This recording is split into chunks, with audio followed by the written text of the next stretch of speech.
Syria is not just another part of the world of Islam. From an Islamic eschatological perspective, Syria is at the heart, the very heart of the end of history. There are three main actors at the end of history in Islamic eschatology. The most important of them all is the return of Jesus, the Son of Mary, the true Messiah. And then there is another figure in the end of history who seeks to impersonate the true Messiah, and he is the false Messiah.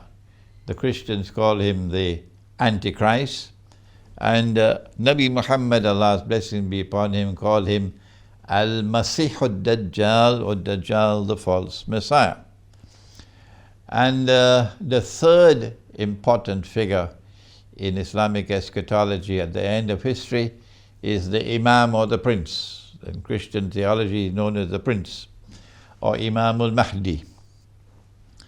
And these three main actors of the end of history are all going to be simultaneously present in Damascus. Imam al-Mahdi will already be there. Dajjal will come to attack him. And at that time, when Dajjal is ready for the confrontation with the Imam, the Son of Mary returns. And they all will be in Damascus. And so Syria is located at the very heart of the end of history, or eschatology. It is a country of far more than just passing importance. What happens in Syria is of paramount importance to the Christian world and to the Muslim world, because these are the two worlds that believe in the true Messiah. These are the two worlds which await the return of the true Messiah. These are the two worlds who believe in the Antichrist, the Christian and the Muslim. They who lust to rule the world, to stamp their bloody feet on the stage of the world, and to establish their political and economic and monetary dominion over mankind on behalf of the State of Israel, came up with a devilish plan to take control of the entire territory around Israel. And they called it, they usually coin these nice and lovely terms, they call it the Arab Spring. But it was a cover for them to take control of Libya. They needed control over Libya, not only because Gaddafi was offering a challenge to their monetary dominion with his views on gold, but because Israel needs to expand her territory in order to fulfill the biblical frontiers of the Holy Land, to encompass the biblical frontiers of the Holy Land, which is from the river of Egypt to the river Euphrates. If Israel is to take the eastern delta of Egypt, it cannot be simply with aerial bombardment. You need a land war. And Egypt has about 80 million people. It's going to be a messy affair. In order for them to be able to grab that part of Egypt, which is the eastern delta, they need to invade Egypt from the east and from the west. That's why they needed Libya. And these fools with a capital F with their bogus jihad, who take weapons from the CIA and take money from the CIA to launch what they call a jihad or holy war, are fools with a capital F. Yes. They're rubbish. And that's what they did.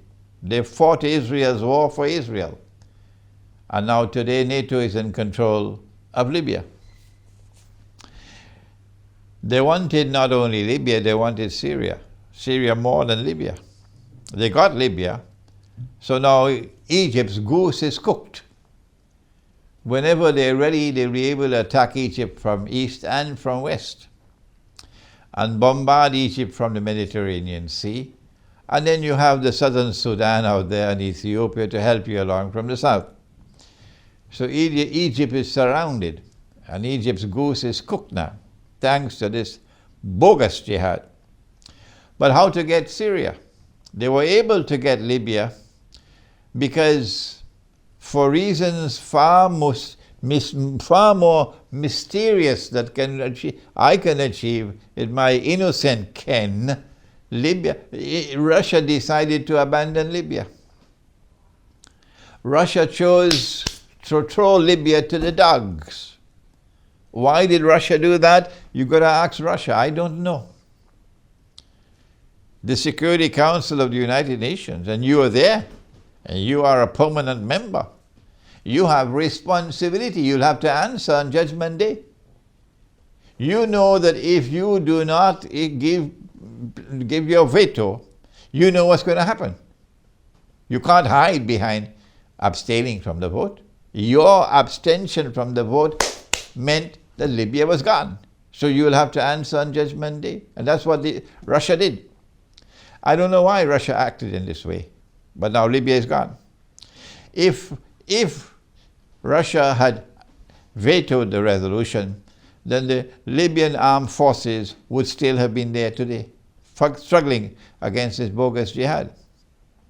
It was when NATO was able to bomb the daylights out of Libya, as they bombed the daylights out of Belgrade once upon a time. I hope the Soviet people never forget that. That was when they were able to get Libya. But the big prize was Syria. And the same thing that they did with Libya, they did with Syria. An armed insurrection, not a spontaneous uprising. No. This was a planned, armed insurrection, funded and armed by them to take over a country. They call it color revolutions. No, you're taking over a country and you're doing it the dirty way, unworthy of a people who say you are Christians. Yes, they say they're Christians. I say no, they're not Christian, they're barbarians. When I want to find a Christian, I'll come to Orthodox Christianity. You're barbarians, because this is how you take over a country? By paying people, armed mercenaries to come and fight, providing the weapons and denying that you are part of it. This is what they did in Syria. This is what they're still doing in Syria.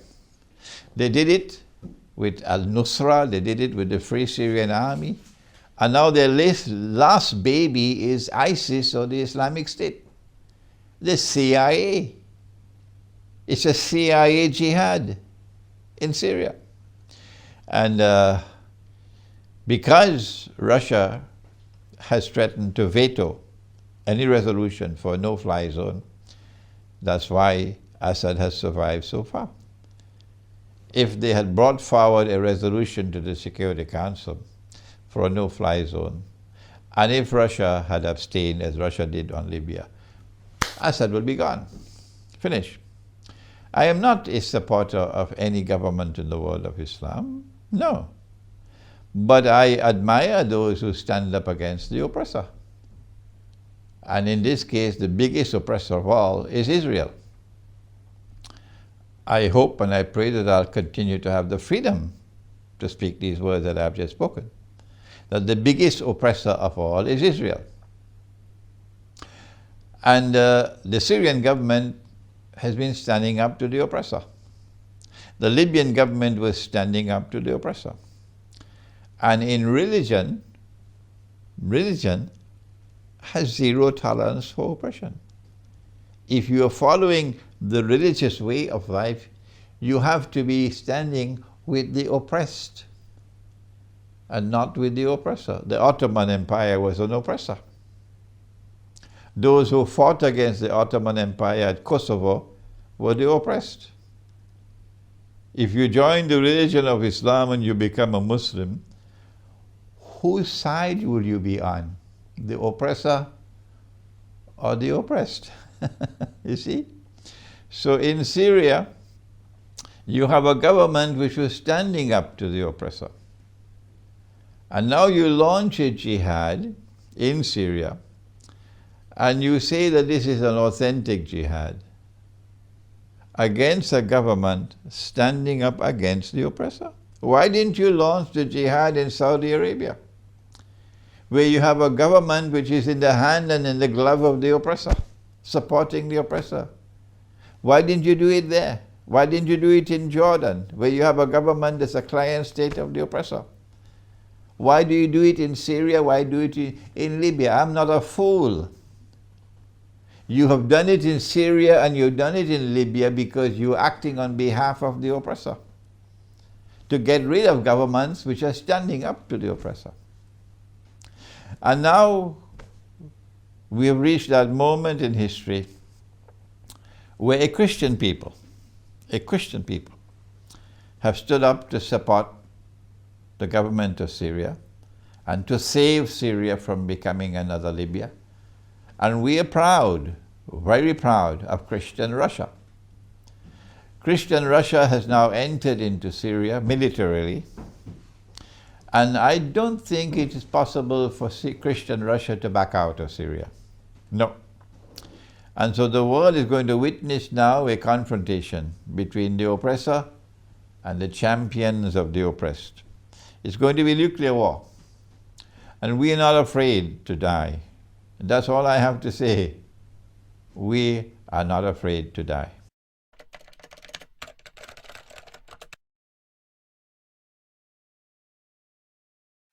Perspective again is that of Islamic eschatology.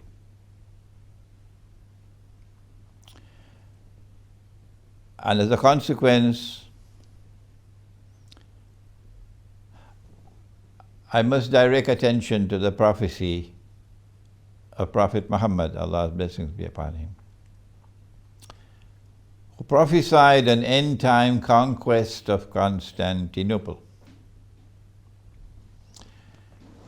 And that end-time conquest of Constantinople comes after the great war that the Christians call Armageddon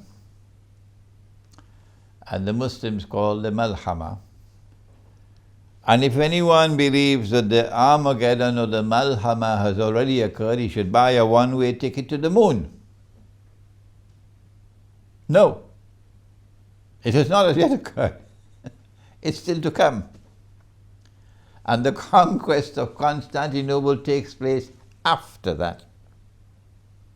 So Sultan Muhammad Fatih's conquest of Constantinople in 1452 or 53 is not the fulfillment of the prophecy of Prophet Muhammad.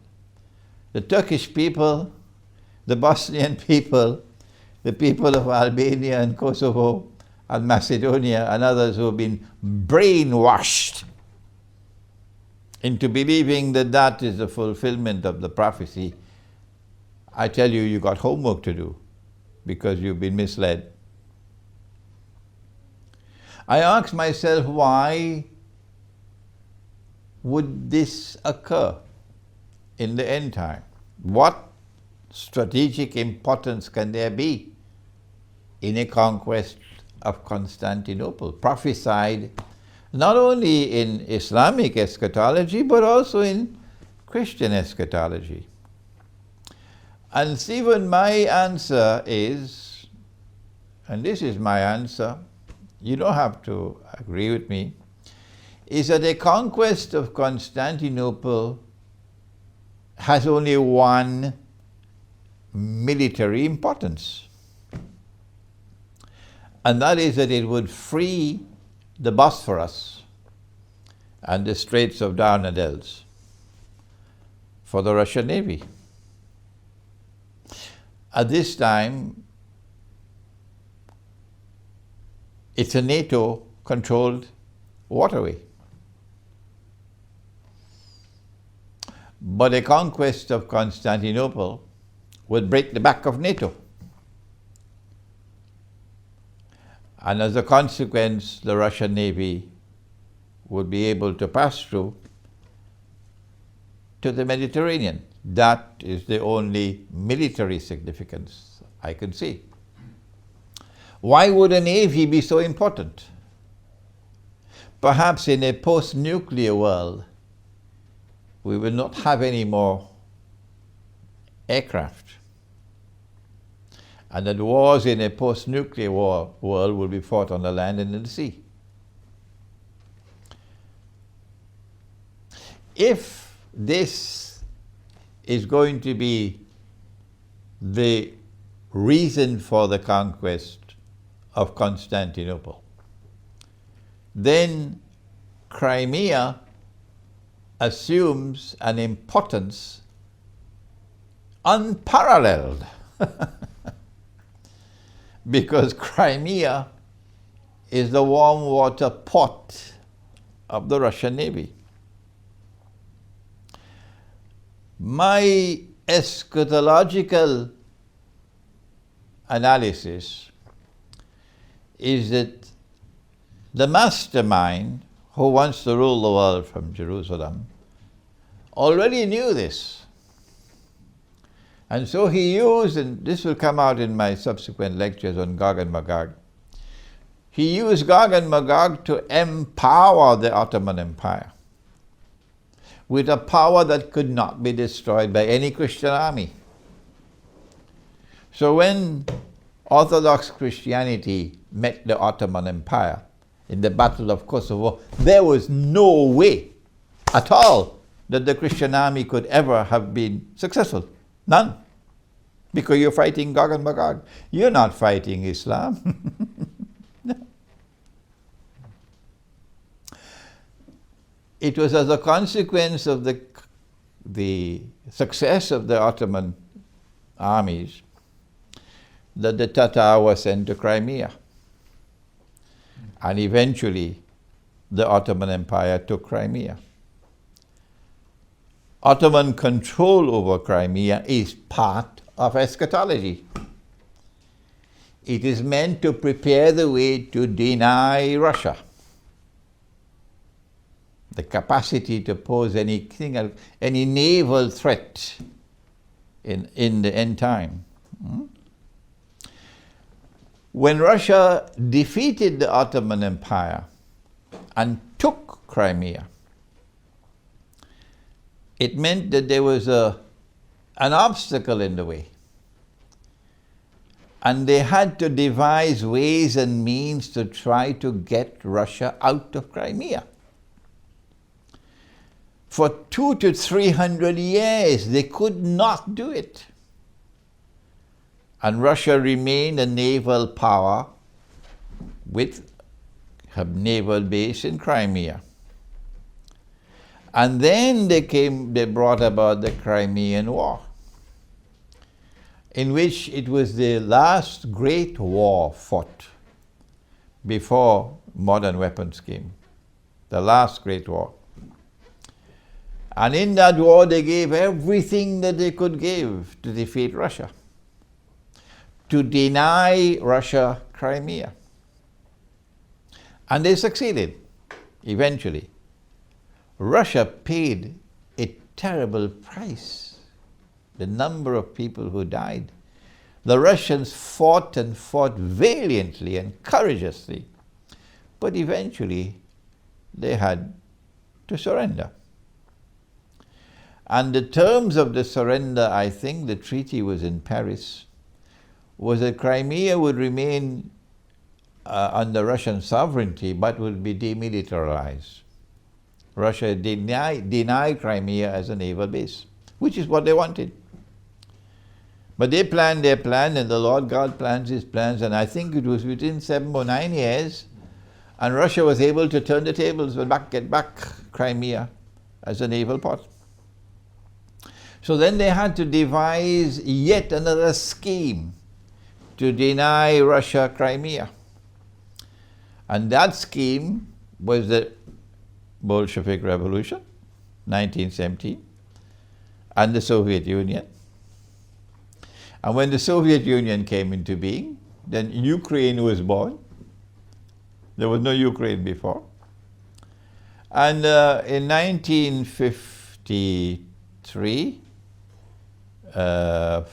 53 or 54, 6 years after Israel was born, Nikita Khrushchev suddenly, mysteriously, ominously mysteriously, announced that Crimea was going to be given to Ukraine. He never consulted the Russian people. He never got their permission.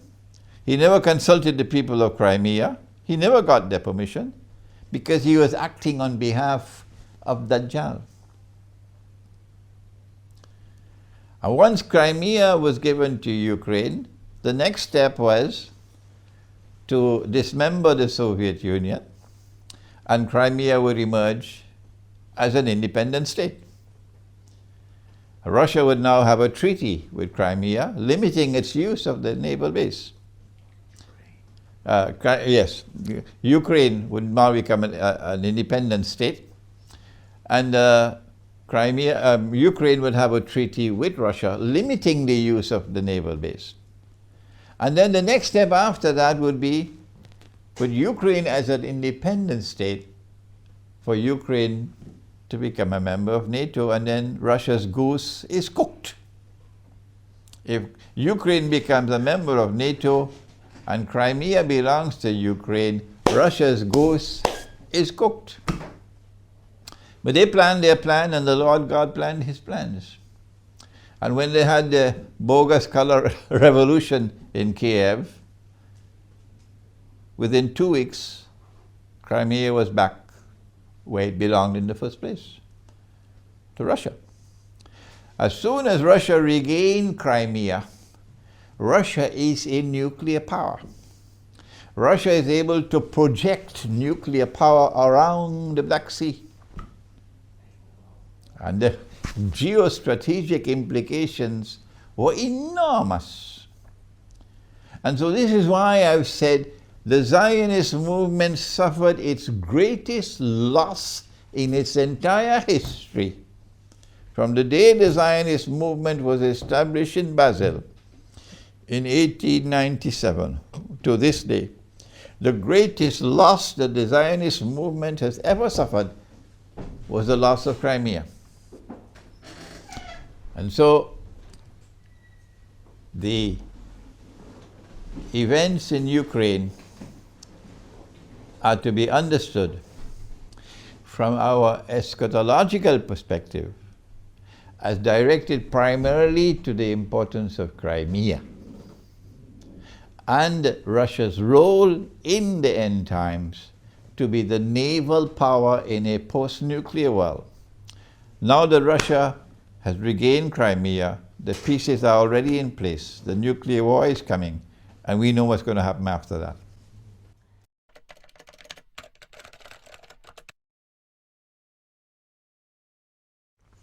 Don't think it's necessary for us to go back to repeat what are the causes for this exodus of refugees.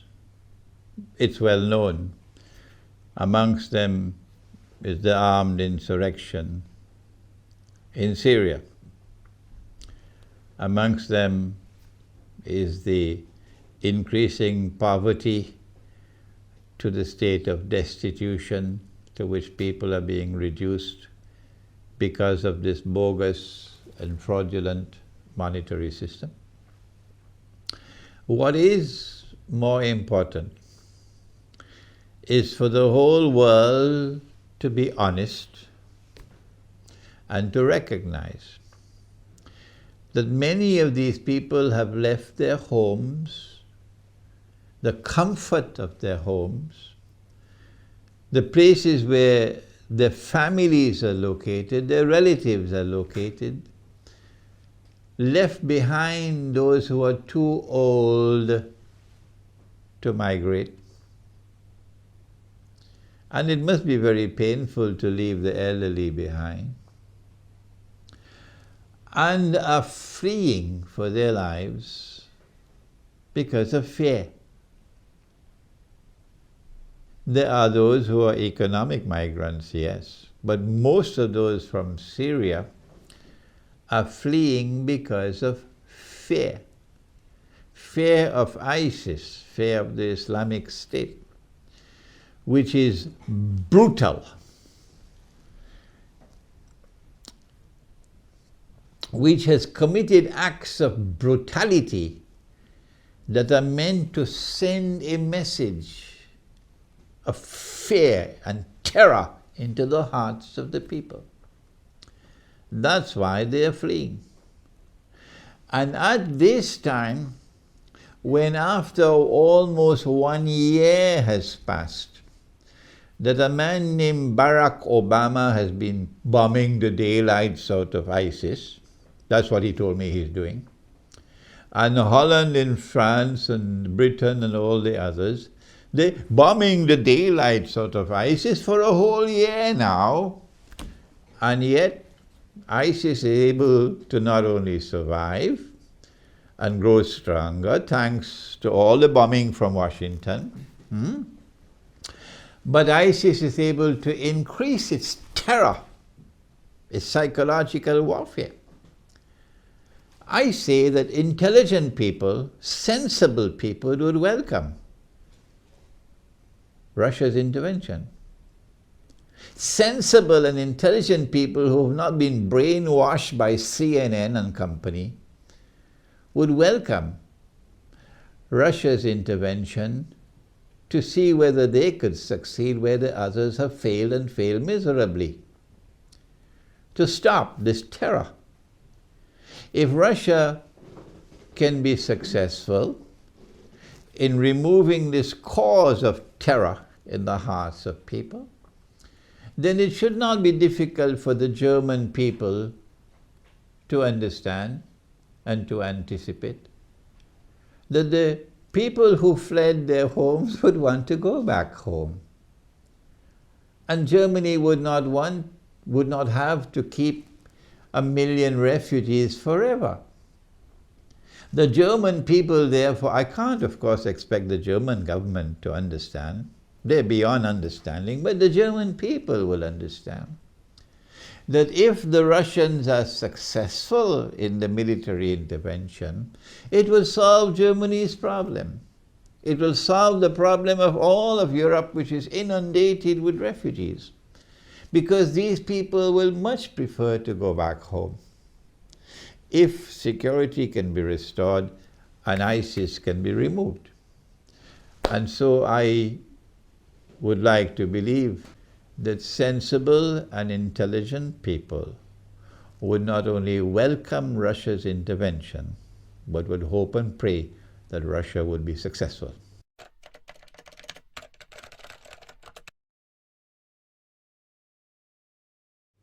Number one, I don't think that Russia wants nuclear war.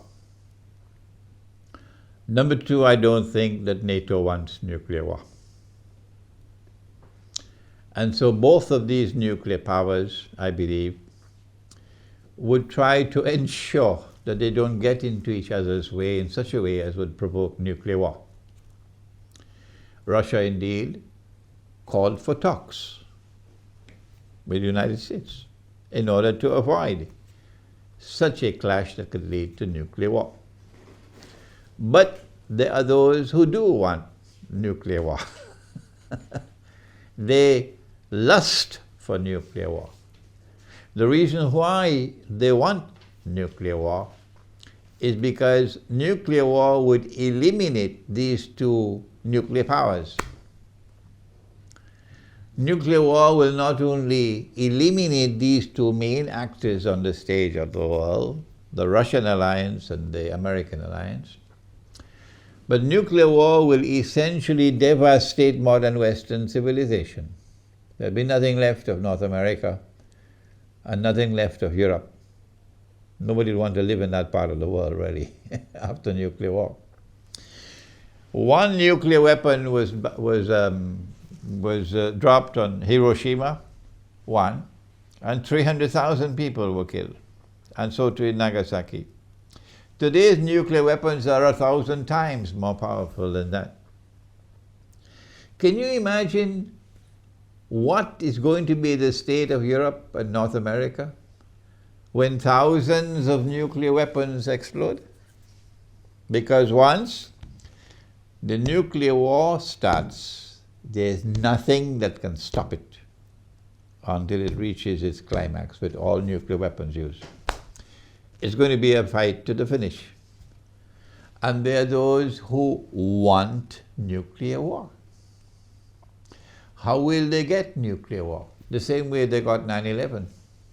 That's right, with a false flag. I expect it will be the mother of all false flags. So something that will be an attack on the Russian troops and blame the Americans, an attack on NATO and blame the Russians. They are masters of that. They're masters of the art of deception, the Israeli Mossad. When that nuclear war does take place, of course, most of mankind would die. What is left, the rump of the world, would be manageable for Israel to succeed the United States and for Pax Judaica to replace Pax Americana. And when Pax Judaica replaces Pax Americana, only then can a man stand up in Jerusalem and declare, I am the Messiah. But you and I, the Orthodox Christian and the Muslim, would know he's not going to be the Messiah. He's going to be the false Messiah, the Antichrist. The true Messiah, of course, being the son of the Virgin Mary. So they want nuclear war. And I'm afraid that they will get nuclear war because our prophet has prophesied it. He said that there'll be a war in which 99 out of every 100 of the combatants will be killed. That is in Sahih Bukhari, yes.